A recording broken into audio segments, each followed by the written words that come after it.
ছট পুজো special ঠেকুয়া তৈরি করব। তা কিভাবে করব সেটা দেখিয়ে দিই।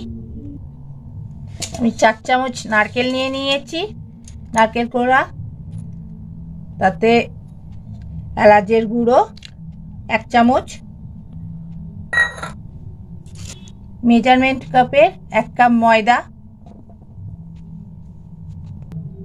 আপনারা চাইলেন শুধু আটা দিয়েও করতে পারেন, আমি আটা ময়দা দুটো মিশিয়ে করছি। কাপ সুজি, 1 কাপ আটা, 1 কাপ ময়দা, 1 চামচ মৌরি বড় চামচের, হাফ কাপ চিনি। চিনিটা আপনারা ছোট দানার নেবেন, খুব বড় দানার নেবেন না, তাহলে চিনিটা গোটা থাকলে মুখে পড়লে খেতে ভালো লাগবে। আর চিনিটা গুঁড়িয়েও নেবেন না, তাহলে ভালো লাগবে না। এগুলো সব কিছু দিয়ে ভালো করে মিশিয়ে নেব আগে।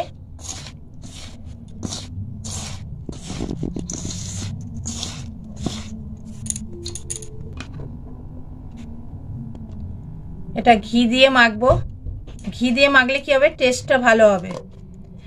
আপনারা চাইলে যদি ঘি না পছন্দ করেন দিতে, তাহলে সাদা তেল দিয়ে মাখতে পারেন, তবে ঘিটা দিলে জিনিসটা খেতে ভালো লাগবে। বড় চামচের 2 চামচ ঘি দিলাম।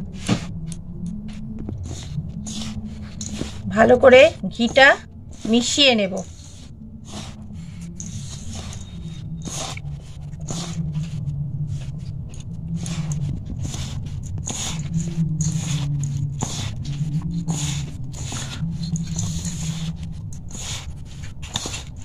ভালো করে ময়ান দিয়ে নিতে হবে, কারণ এটা একটু খাস্তা খাস্তাই হয়। এবার অল্প অল্প জল দিয়ে এটা মাখতে হবে।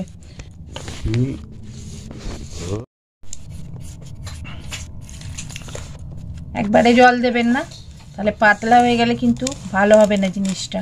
একটু শক্ত শক্ত করে মাখতে হবে এটা।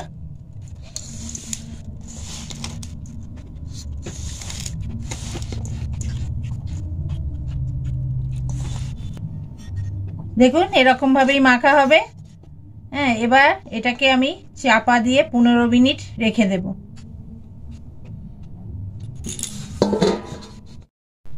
15 মিনিট পর ফিরে এলাম। আর একবার এটাকে একটু হাতে করে মেখে নেব।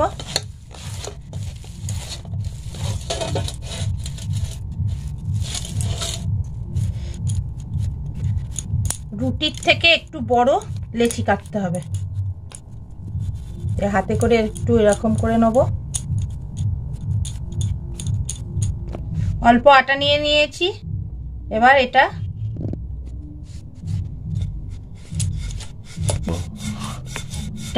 বেলে নেব। এর থেকে কিন্তু পাতলা করলে হবে না, এরকম সাইজেরই বেলতে হবে। যে বিস্কুট হয় তার থেকে একটু মোটা হবে।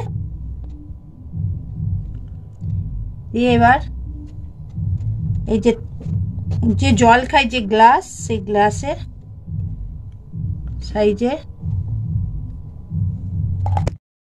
এবার এই যে গ্লাস নিয়ে নিয়েছি।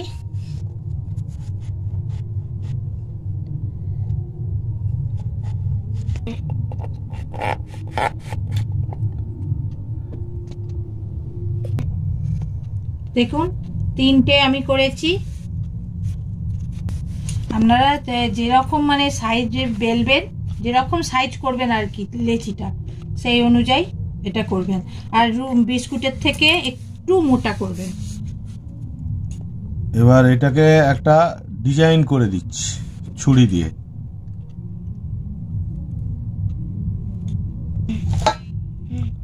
দেখুন পাতা করলে এরকম সামনেটা একটু সরু করে নিতে হবে।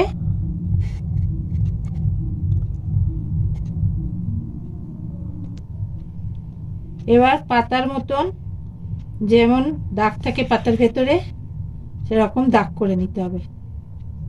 দিয়ে দিয়েছি, ঠেকুয়াগুলো ভেজে নেব। এবার তার সঙ্গে একটু ঘি মিশিয়ে দিলাম। পুরোটা ঘি দিয়ে ভাজতে পারলে তো আরোই ভালো হয়, টেস্টটা ভালো হবে।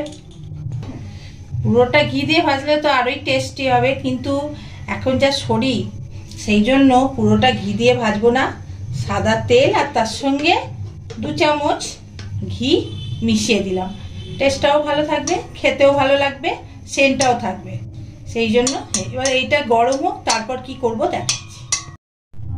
তেলটা গরম হয়ে গেছে, এবার ঠেকুয়াগুলো ভেজে নেব। হালকা আছে কিন্তু ভাজতে হবে, খুব চড়া আছে না।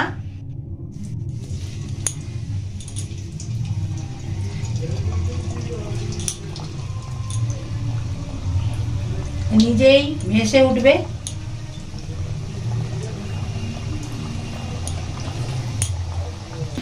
এবার এগুলোকে উল্টে দেব। আমি এই যে চামচ, কাঁটা চামচ দিয়ে উল্টে দিচ্ছি। এগুলো ভাজা হোক, আস্তে আস্তে এইগুলো লাল হবে। দেখুন আমার ভাজা হয়ে গেছে। আস্তে আস্তে চিনিটা গলবে, তারপরেই এটা লাল হতে। কিন্তু খুব জোর হাতে ভাজবেন না, চড়া আছে, তাহলে কিন্তু পুড়ে যাবে, খেতে ভালো লাগবে না। আমি একটা বড় ছাঁকুনি নিয়ে নিয়েছি, তার মধ্যে দিয়ে দেব। তেলটা ঝরে গেলে তারপরে মচমচে হয়ে যাবে। আর এটা আপনারা 1 সপ্তাহ ধরে রেখে খেতে পারেন, অনেক দিন ধরে। দেখুন, এই দেখুন আমাদের ছাঁচ ছিল, সেই ছাঁচে এগুলো তৈরি করে নিয়েছি। এবার এগুলো ভেজে নেব আস্তে আস্তে।